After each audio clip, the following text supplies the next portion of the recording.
आप वचन पढ़ें, गुनाह करें, आप वचन पढ़ें, अपनी मनमानी करें, आप वचन पढ़ें, आप अपनी इच्छा के मुताबिक चलें, शैतान आपको टच तक नहीं करेगा, छेड़ेगा नहीं आपको, शैतान आपको छेड़ेगा नहीं। लेकिन जिस दिन आप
दूसरा कुरिन्थियों चौथा अध्याय उसकी पहली आयत से लेकर 18 आयत तक अगर आप पढ़ेंगे, जरा सुने इस बात को, यहाँ क्या लिखा है। इसलिए जब हम पर ऐसी दया हुई कि हमें यह सेवा मिली तो हम हियाब नहीं छोड़ते, परंतु हमने लज्जा की गुप्त कामों को त्याग दिया, ना चतुराई से चलते, ना परमेश्वर के वचन में मिलावट करते, परंतु सत्य को प्रकट करके परमेश्वर के सामने हर एक मनुष्य के विवेक में अपनी भलाई बैठाते हैं। परंतु यदि हमारे सुसमाचार पर पर्दा पड़ा है तो यह नष्ट होने वालों ही के लिए पड़ा है, उन अविश्वासियों के लिए जिनकी बुद्धि संसार के ईश्वर ने अंधी कर दी है, ताकि मसीह जो परमेश्वर का प्रतिरूप है उसके तेजों में सुसमाचार का प्रकाश उन पर ना चमके। क्योंकि हम अपने को नहीं परंतु मसीह यीशु को प्रचार करते हैं कि वह प्रभु है, और अपने विश्व में यह कहते हैं कि हम यीशु के कारण तुम्हारे सेवक हैं, इसलिए कि परमेश्वर ही है जिसने कहा अंधकार में से ज्योति चमके, और वही हमारे हृदय में चमका कि परमेश्वर की महिमा की पहचान की ज्योति यीशु मसीह के चेहरे से प्रकाशमान हो। परंतु हमारे पास वह धन मिट्टी के बर्तनों में रखा है कि यह असीम सामर्थ हमारी ओर से नहीं वरन परमेश्वर ही की ओर से ठहरे। हम चारों ओर से कलेश तो भोगते हैं पर संकट में नहीं पड़ते। Praise the Lord. निरुपाय तो है पर निराशा नहीं होते, निराश नहीं होते, सताए तो जाते हैं पर त्यागे नहीं जाते, गिराए तो जाते हैं परंतु नष्ट नहीं होते। हम यीशु की मृत्यु को अपनी देह में हर समय लिए फिरते रहते हैं। आमीन। कि यीशु का जीवन भी हमारी देह में प्रकट हो, क्योंकि हम जीते जी सर्वदा यीशु के कारण मृत्यु के हाथ में सौंपे जाते हैं, कि यीशु का जीवन भी हमारे मरणहार शरीर में प्रकट हो। इस प्रकार मृत्यु तो हम पर प्रभाव डालती है और जीवन तुम पर प्रभाव डालता है। यदि आप किसी सेवक को समझना चाहते हैं, यदि आप किसी प्रचारक को समझना चाहते हैं, तो आपको दूसरा कुरिन्थियों चौथा अध्याय उसकी पहली आयत से लेकर 18 आयत तक पढ़ने की आवश्यकता है। और जब आप इसे पढ़ते हैं तो आपको पता लग जाएगा आपका पास्टर, आपका अपोस्टल, आपके चर्च का चरवाहा, आपका अगुआ किस तरीके की पीड़ाओं से होकर निकल रहा है।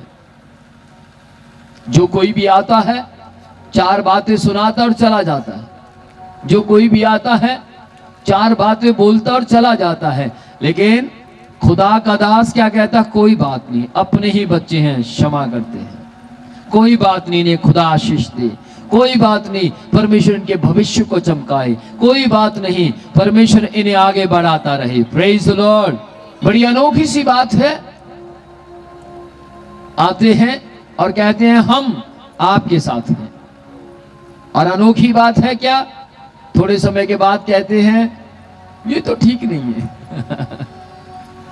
परंतु मैं परमेश्वर के नाम की महिमा करता हूं, मैं शुक्र करता हूं खुदा का कि खुदा ने मुझे बहुत अच्छा चर्च दिया है जो मुझे समझता और जानता और पहचानता।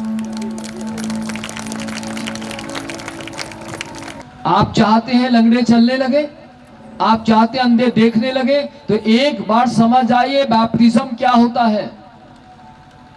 यदि आपको बैप्टिज्म समझ आ गया, बैप्टिज्म क्या होता है, बैप्टिज्म का मतलब नाम दान लेना नहीं होता। बैप्टिज्म का मतलब है साक्षात क्रूस पर चढ़ने वाले यीशु को पहन लेना। बैप्टिज्म का मतलब क्या है, अगर आप मरकुस 16 अध्याय की 16 को पढ़ेंगे तो वहां लिखा जो बपतिस्मा लेता है वह बचाया जाएगा। जो बैप्टिज्म लेता है वह बचाया जाएगा। लेकिन माता पिता अपने बच्चे को क्या बोलते हैं, बेटा जो बपतिस्मा लेगा उसका धर्म बदल जाएगा, बेटा जो बपतिस्मा लेगा उसकी ब्याह शादी नहीं होगी। नाना बेटी तू तो जवान लड़की है, हो सकता आज आप भी अपनी जवान बेटियों को इस तरीके की बातें बोलते हो कि अगर तू बपतिस्मा ले लेगी फिर तेरा विवाह कहां होगा, अगर तुम बपतिस्मा ले लोगे तो फिर क्या होगा। 4 साल से वो चर्च की कुर्सी पर बैठता है तब तो कुछ नहीं हुआ, 5 साल से वो चर्च की कुर्सी पर बैठता है तब तो कुछ नहीं हुआ, लेकिन बैप्टिज्म लेगा तो गड़बड़ हो जाएगी। लेकिन बाइबल परमेश्वर का वचन क्या कहता है, क्यों इस तरीके की धारणाएं लोगों में आती हैं, क्यों इस तरीके के ख्यालात लोगों में आते हैं, उसका कारण कोई मनुष्य नहीं है, उसका कारण है उनके पीछे शैतान काम कर रहा है। क्योंकि शैतान को अच्छी तरह मालूम है, मरकुस 16 की 16 में लिख दिया गया है जो बपतिस्मा लेता है वो बचाया जाएगा।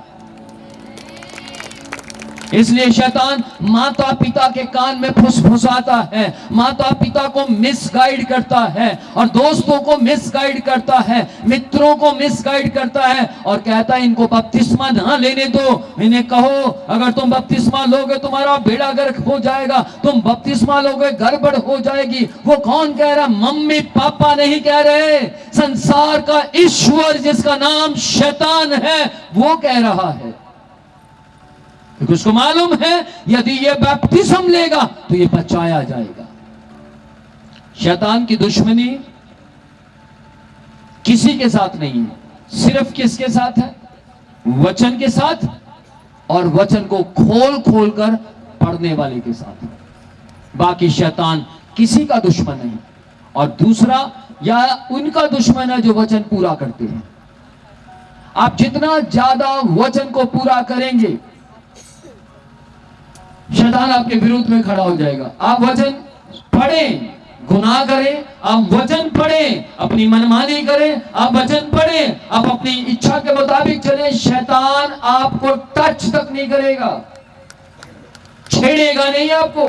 सुनिए ध्यान से, शैतान आपको छेड़ेगा नहीं। लेकिन जिस दिन आप बाइबल पढ़ेंगे, बाइबल के मुताबिक चलेंगे, अपने जीवन को बाइबल के मुताबिक व्यतीत करना शुरू करेंगे और जिस दिन आप कहेंगे मैं बपतिस्मा लूंगा, उसी दिन शैतान आपका घोर अपराधी बन जाएगा। बाइबल परमेश्वर का वचन मत्ती 28 अध्याय के 18-19 में एक महान आज्ञा सुनाई दी। क्या कहा गया, जाओ सुसमाचार का प्रचार करो, चेले बनाओ, पिता पुत्र और पवित्र आत्मा के नाम में बपतिस्मा दो, इन्हें बैप्टिज्म दे दो। लेकिन किसको, जो वचन को समझ जाता है, जो वचन का ज्ञान रखता है। एक व्यक्ति से मैंने पूछा क्या आपने बैप्टिज्म लिया है? हाँ जी। क्या आपने बपतिस्मा लिया है? जी। वो क्या होता है? मैंने बोला क्या आपने डुबकी में पानी में नहाया? हाँ हाँ हाँ हाँ नहाया हूं। मैं कहा कब नहाए थे? मैं तो 4 बार नहाया हूं। 4 बार? कहां कहां नहाए? उसने जगहों के नाम बताए। 4 बार कैसे भैया? बाइबल में लिखा है यीशु मसीह ने 1 बार डुबकी का बपतिस्मा लिया, आपने 4 बार कैसे ले लिया? उन्होंने कहा जी नहीं, मैंने उनको बताया था पहले भी लिया है मैंने। और देने वाले ने क्या कह दिया, चिंता ना कर 1 बार और ले ली। देने वाले को भी नॉलेज नहीं, लेने वाले को भी नॉलेज नहीं। और याद रखिएगा, दोनों एजेंट किसके होंगे? शैतान के। कम से कम देने वाले को तो नॉलेज होनी चाहिए। एक बार किसी जगह पर बैप्टिज्म दिया जा रहा था, तो किसी ने कहा जा बेटा तू भी ले आ, सारी दुनिया ले रही है, तू भी जाके लेकर आ। कहता ठीक है, लिफाफा ले आया। लिफाफा लाके कहता जी मुझे भी बपतिस्मा दे दो। बपतिस्मा? नहीं, बपतिस्मा ऐसे थोड़ा मिलता है। आप अपने कपड़े लेकर आइए। आपने बाइबल क्लास अटेंड की है? जी नहीं, तो तभी आपको पता नहीं है बपतिस्मा क्या होता है। नहीं, मम्मी ने कहा लिफाफे में डलवा ला बपतिस्मा। क्यों? क्यों ऐसा कहा उसने? क्योंकि नॉलेज नहीं, ज्ञान नहीं। ज्ञान ना होने के कारण लोग नाश हुए जा रहे हैं। यदि आप इस बात को ध्यान से पढ़े, क्या लिखा गया है? चेले बनाओ, पिता पुत्र पवित्र आत्मा के नाम से उन्हें बपतिस्मा दे दो। लेकिन कब दो? पहले नॉलेज दो, पहले उन्हें ज्ञान दो। हालेलुया। यदि आप खुदा में बढ़ना चाहते हैं, परमेश्वर में ग्रोथ करना चाहते हैं, तो आप ज्ञान के बिना ग्रोथ नहीं कर सकते। आपके पास नॉलेज होनी चाहिए। वचन के रट्टे मारने से कोई नॉलेज नहीं आती। बाइबल में लिखा है, जब यीशु मसीह की परीक्षा हो रही थी, तो शैतान ने कहा इन पत्थरों से कह दे रोटियां बन जाए। तो यीशु मसीह ने क्या कहा? लिखा है मनुष्य केवल रोटी ही से नहीं, परमेश्वर के मुख से निकलने वाले वचन से जीवित रहता। आप मुझे बताओ, चैप्टर यूज किया गया? यीशु मसीह ने कोई आयत यूज की थी? नहीं। सिंगल कहा लिखा है। शैतान ने कहा लिखा है, यीशु ने कहा लिखा है, उसने कहा लिखा है, यीशु ने कहा लिखा है। उधर से वार हुआ, इधर से भी वार हुआ। याद रखिएगा, आपको चैप्टर याद नहीं, डोंट वरी, पर आपको वचन याद होना बहुत जरूरी है। क्योंकि शैतान चैप्टर से नहीं डरता, नंबर से नहीं डरता, शैतान वचन से डरता है। आपको वचन याद होना बहुत जरूरी है। जब आपको वचन याद होगा, और अगर आपको नंबर भी याद है, चैप्टर भी याद है, तो उसको बोलेंगे सोने पे सुहागा हो गया। तो बड़ी बात होगी। कोई पूछे कहां लिखा है, तुरंत आप खोलकर बता तो पाएंगे। Praise the Lord. प्रेरितों के काम 2 अध्याय 38 आयत में परमेश्वर का वचन कहता है बपतिस्मा लेने से उद्धार प्राप्त होता है, उद्धार मिल जाता है। यूहन्ना 3 अध्याय की 5वीं आयत में लिखा, जो जल और आत्मा से जन्मते हैं वे स्वर्ग में प्रवेश करेंगे, वे स्वर्ग राज्य में जाएंगे। कंबल बांटने से कोई स्वर्ग में नहीं जा सकता, रोटी खिलाने से कोई स्वर्ग में नहीं जा सकता। बाइबल परमेश्वर का वचन कहता है तुम्हारे धर्म के काम मैले चीथड़े कपड़ों के समान है। यदि आप स्वर्ग में जाना चाहते हैं, पहले आपको खुदा को जानना होगा, फिर आपको खुदा को पहनना होगा, फिर आपको खुदा के वचन के मुताबिक चलना होगा, तब आप स्वर्ग में एंटर कर सकते हैं। आपको मालूम है, जितने लोगों ने यीशु मसीह को पहन लिया है, जब वे स्वर्ग में जाएंगे तो स्वर्ग के दरवाजे स्कैन कर लेंगे, सेंसर होंगे उनमें, और वो यीशु को अच्छी तरह पहचानते हैं। स्वर्ग का दरवाजा पहचानता है यीशु मसीह को, स्वर्ग के रास्ते पहचानते हैं यीशु मसीह को, स्वर्ग की कुर्सियां पहचानती हैं यीशु मसीह को, स्वर्ग के रोड पहचानते हैं यीशु मसीह को, स्वर्ग की हवाएं पहचानती हैं यीशु मसीह को।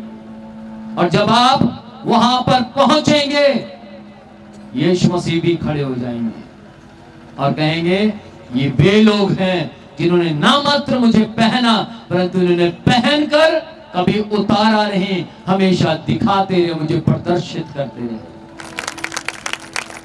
मुझे प्रकट करते रहे। हर पिता चाहता है मेरा बेटा मुझे प्रकट करे, हर माँ चाहती है मेरी बेटी जब कहीं पर जाए तो मुझे प्रकट करे, मेरी बेटी मेरे जैसी होनी चाहिए। हर पिता चाहता उसका बच्चा उसके जैसा होना चाहिए, चाहे शक्ल में ना हो, कम से कम अकल में तो हो। कई बार शक्लें बच्चों की दादा पर चली जाती हैं, मामा पर चली जाती है। खुदा की मर्जी किसी पर भी भेज सकता है। Praise the Lord. लेकिन मैं आपको बोलना चाहता हूं, कम से कम उसकी करतूत तो माता पिता से मैच करनी चाहिए। आमीन। कहना तेरी करतूतां सब जाहिर हो जानियां, जेड़ियां तू पापां विच मौजां ने मारियां।